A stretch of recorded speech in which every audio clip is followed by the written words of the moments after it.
past an entrance to something. Oh, this is totally it. Yeah, This, totally right. there we go, we're good. Easy. So no wrong turn. Hi, I'm Megan. And I'm John. We're from WonderLab, and we're here today at Hard Truth Hills to find out about the science of distilling. Let's go. Our very special tour guide today will be the one and only Bryan Smith, who also happens to be Hard Truth Hills head distiller. Hard Truth Hills is a member of the Big Woods family, along with Quaffon Brewing Company. During the first part of our tour, Bryan told us a bit about the history of distilling and even showed us an antique copper still that was used right here in Brown County over 150 years ago. But what's the science behind how spirits are made? Here's Bryan explaining the basics of the process. So we start with grains, and then we're going to cook those grains in hot water. And the purpose in that is to draw the starch from the grain. So all grains have starch, and that starch is all potential sugar. It's just not been converted to sugar yet. So cook the grains, get the starch out. So then you have a liquid that's very starchy. Then you add malted barley, and that enzyme converts all the starches to simple sugars. And then the simple sugars, that's what yeast likes to eat. And when yeast eats sugar, it turns it into three basic things: heat, carbon dioxide, and ethanol. So there are lots of other compounds created as well that give you flavors, but that's essentially the basic process. So cooking, fermenting, distilling. All right, let's go walk to the distillery. Yeah. All of the grain used to make their spirits comes from local farmers, but some of the botanicals used in their spirits are grown right here at Hard Truth Hills. Does the chocolate mint smell like chocolate mint?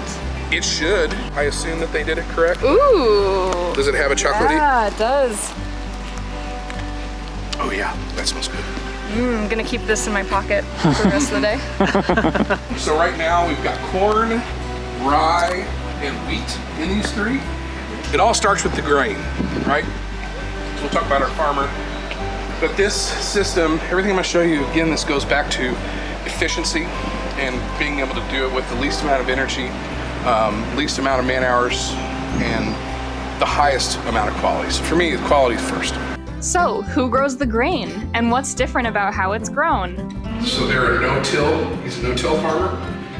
And no-till farming, if you're not familiar, you go to some fields, they disc and turn up the earth. Yeah. So Doug is a big believer, and it's really, a lot of farmers are doing this now, that when you turn up the earth, you're really disturbing the microbiological universe that's under the ground. You're turning it up, and it's exposing a lot of stuff in the air that shouldn't be. All right, come on.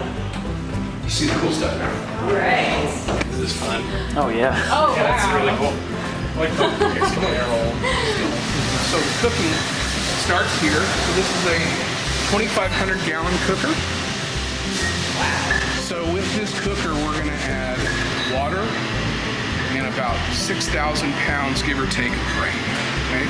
So all the grain I'm able to load in right here. So I can choose which bin I'm gonna go from. One touch goes into the mill, then I get the mill, I can mill it directly in here. So all that can be done by just touching this. Wow. Which is really awesome. Yeah. This one was just cooked this morning. So now what you're seeing is, you are seeing the very first start of fermentation. So as you can see, it's relatively flat, but there's some bubbles just starting to form, and it looks like it's kind of erupting. So what's happening here, we've already created all the sugars in the cook, and then we threw a bunch of yeast in. And it's dried yeast, just like you would use for baking. The yeast on these is so powerful that you don't have to worry about contamination. So people come in with tours, they dip their finger and taste it. So right now this would taste like, and you're more than welcome to taste it, it tastes kind of like sweet corn. Really sweet. You can taste it. It's really good. It's actually really tasty. Do it. So you get like cream corn, sweet bread. Yeah. Good. That's good. Delicious. So now we'll go over here. This guy's been fermenting for 4 days. So it's going to be run through the still tomorrow. So it's still pretty active. And if you put your hand over it, you can feel the heat. Yeah. So that's only being created from fermentation. Wow. There's no heat added to this at all. Once the mash is properly fermented in these huge vats, it's time for the third major step, distilling. This is the process of removing impurities and separating the actual alcohol into a drinkable liquid from the fermented mash. Hard Truth Hills utilizes what's called fractional distillation, which combines a constant flow of fermented mash with very hot steam. The heat from the steam burns off the liquid alcohol in the mash into a vapor, which is then recondensed back into a liquid. Technically, this clear liquid could be the finished product, but it still needs to age in wooden barrels in order to take on its color and flavor. Before we left the distilling room, Bryan gave us a sneak peek of the barrels they use to age the whiskey. And now for the grand finale of our tour, the rack house, where the whiskey is aged in these custom-built oak barrels. Yeah, so this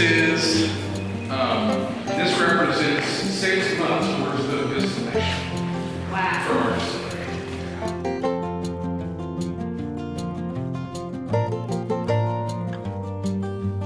Thanks so much for coming along with us on our adventure to Hard Truth Hills here in Brown County, Indiana.